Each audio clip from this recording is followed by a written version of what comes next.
The Monkey's Paw, adapted from a story by W. W. Jacobs by ESLshorts.com, Part 2.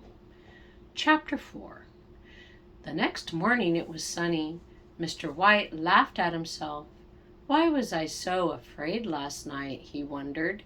He sat at the kitchen table and ate his breakfast. The sun shone through the window and everything seemed well. He looked at the monkey's paw and shook his head. Mrs. White came into the room. He looked at the monkey's paw too. All soldiers are the same, she said. They have lots of stories, but none of them are true. Perhaps it is true, said Herbert to his father. Perhaps the money is going to drop on your head from the sky, Herbert laughed, but Mr. White did not. Sergeant Major Morris believed the story, and the paw moved in my hand. I felt it, said Mr. White. Herbert stood up. Well, I have to go to work, but when the money comes, don't spend it all. Please wait until I get back home, he said with a smile. Mr. White shook his head. Mrs. White laughed and followed her son to the front door. Herbert opened the door and said goodbye. Mrs. White watched her only child walk down the path and go off to work. She closed the door and sat back down at the table with her husband. Herbert likes joking, she said. Yes, said her husband, he does. Later that day there was a knock at the door. It was the postman. Mrs. White took the letters from him and looked at them. There was a bill. Mrs. White sighed. She showed it to Mr. White. We don't have any money to pay it, she said. The paw moved in my hand last night. I felt it, said Mr. White. Perhaps you made a mistake, suggested Mrs. White. No, said Mr. White, Mr. White stopped talking and looked at his wife. What's the matter? Mrs. White did not reply. She looked out the kitchen window and Mr. White looked too. They watched a man outside their house. The man walked past their house and stopped. Then he came back. Then he walked away again. Then he stopped, shook his head, and returned. 3 times he did all of this, and Mr. and Mrs. White watched him do it. Finally, he walked away, stopped suddenly, opened the garden gate, and walked up the garden path. A moment later, there was a knock at the door. Mrs. White stood up and went to the door. Chapter 5. Mrs. White welcomed the stranger into the house. The man did not look happy. He stood silently, and Mr. and Mrs. White waited quietly for him to speak. After a while, the man started. I'm from... he said, but stopped. He looked at the floor and moved his feet again. He started again. I'm from Ma and Megan's, the factory in town.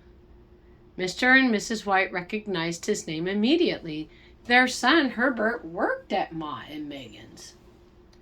Is there something wrong? Mrs. White asked suddenly. Did something happen to Herbert? What is it? Tell me. Please, dear, said Mr. White, sit down for a moment. We do not know anything yet. Perhaps this man has good news for us. Mr. White looked at the man, but the man looked sad. I'm sorry, the man said. I have bad news. Your son is badly hurt, but he's not in any pain. Mrs. White started to speak. Thank God for that, she said, but then she stopped and looked at her husband. His face was very sad. Suddenly she understood. Her mouth dropped open, but no noise came out. Mr. White slowly reached out and took his wife's hand. Herbert fell into the machinery, said the man in a low voice. Fell into the machinery? Mr. White repeated quietly. He squeezed his wife's hand and looked out of the window. No one spoke, and a heavy silence fell over the room. Mr. White held his wife's hand tightly. When he spoke again, his voice was weak. He was our only child, he said. Our poor, poor boy." The man nodded and walked to the window. "Ma and Megan's want me to tell you," he stopped. The next words were difficult for him to say. "Well, they are very, very sorry." There was no reply. The old woman's face was white and the old man's eyes were red and tearful. But the man had to continue. "Ma and Megan's want you to know that they are not to blame for the accident, but they will pay money to you as compensation." The old man stood up. He looked afraid. "How much money?" he asked. £200, the man from Ma and Megan said. Mrs. White screamed, and a moment later she fell onto the floor. Chapter 6. In a big cemetery 2 miles from their house, Mr. and Mrs. White buried their son. They then came back to their house, their hearts heavy with sadness. Their son was dead.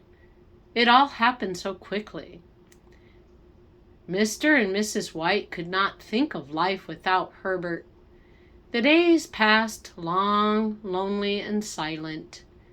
They did not speak to each other. There was nothing to talk about. About 2 weeks after Herbert's death, Mr. White woke up in bed. It was the middle of the night. He put out his hand. His wife was not there. It was dark in the room, but he could hear the sound of his wife's crying near him. He lay and listened. "Come back to bed," he said after a while. "It's cold." "It's colder for Herbert," said his wife. Mr. White's eyes were heavy with sleep, and soon he fell asleep again. But then a long cry from his wife awoke him again. "The paw," she cried. "The monkey's paw." Mr. White sat up in bed. What's the matter?" Mrs. White came out of the darkness of the room. Her eyes were wild and staring. "I want the paw," she said. "Where is it?" "Downstairs in the cupboard," said Mr. White. "Why?" Mrs. White laughed and cried at the same time. "We have 2 more." "2 more of what?" Mr. White asked. "2 wishes," said Mrs. White. "We have 2 more wishes." "Was 1 not enough?" Mr. White said angrily. "You don't understand," cried Mrs. White. "We can use the paw. Go and get it, and we can wish for our boy to be alive again."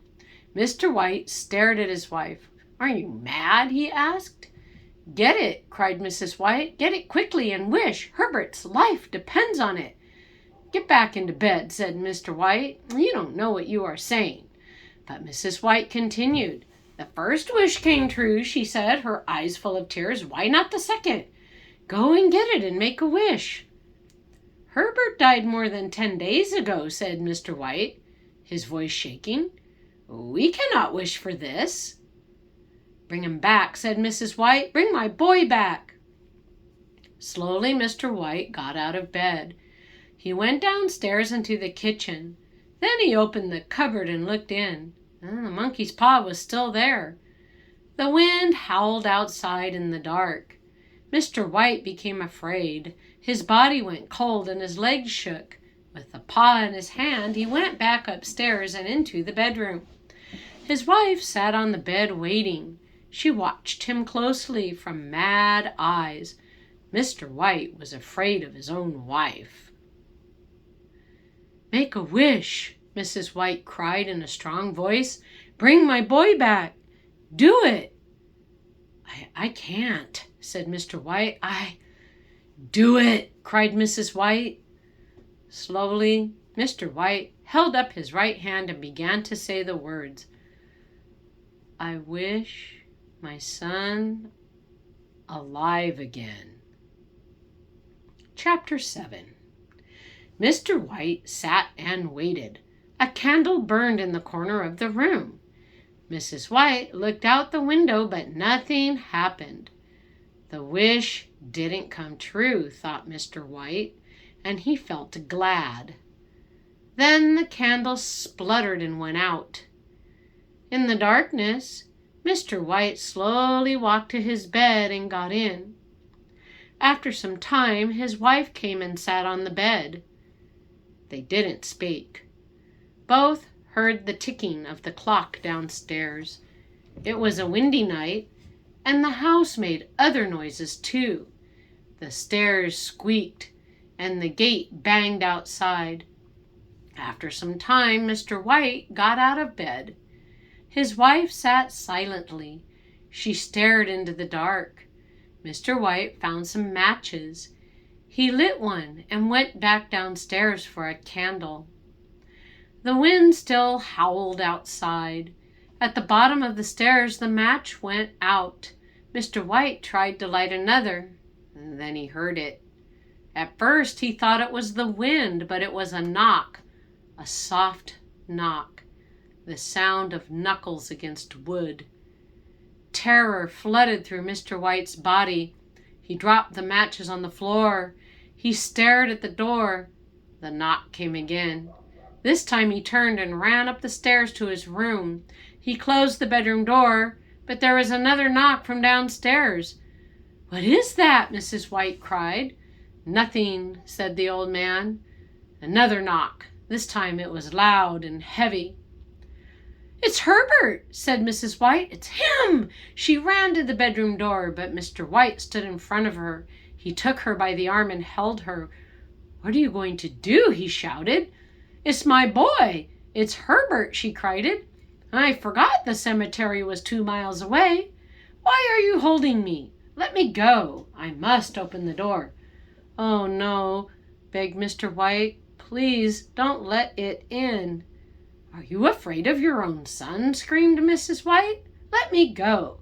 I'm coming, Herbert. I'm coming." There was another knock, and then another, and another. The old woman broke free of her husband and ran down the stairs. He called after her, but she didn't stop. He followed her and heard the first bolt on the door start to open. "Come quick," his wife cried. I cannot free the second bolt. It's too high."